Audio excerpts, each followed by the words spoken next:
Okay, somebody asked me what compressor and tank. I'm gonna create a little shopping list eventually, but I just wanted to reply to his comment really quick. Not cleaned yet. I just have it a little blanket covering the mess. Too much air line. Just gotta shorten it all. And when I do that, these are little push fittings, so I'll just cut it to length, push it in when I find that. But here is my tank and compressor. I'm going to post a link in this little video.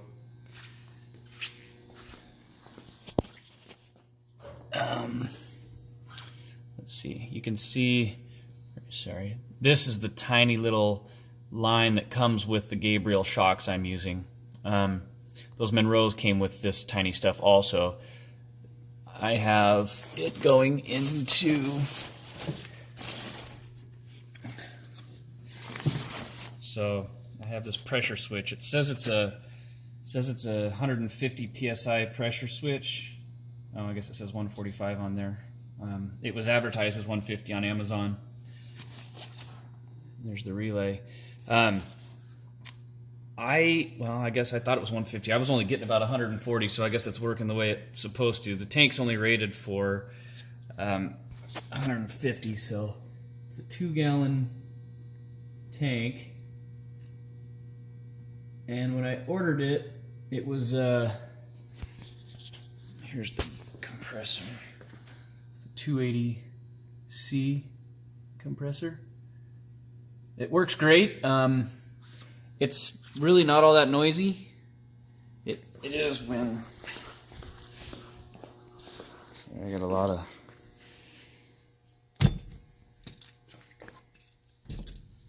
hard gas line that's going to be going into my brother's bug soon.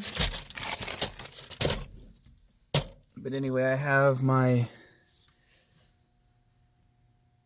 manual valves mounted right here under the little speaker grill. And then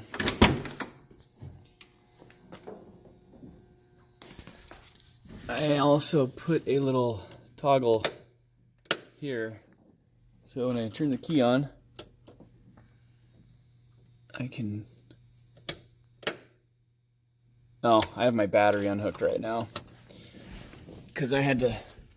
That's right, my battery's unhooked. I had to take the starter out of this. I'm helping my brother with his bug over here. But anyway, I'll post a link to those. We'll probably have a couple videos coming from this too. But yeah, more to come. Anyway, there it is, and I'll post them.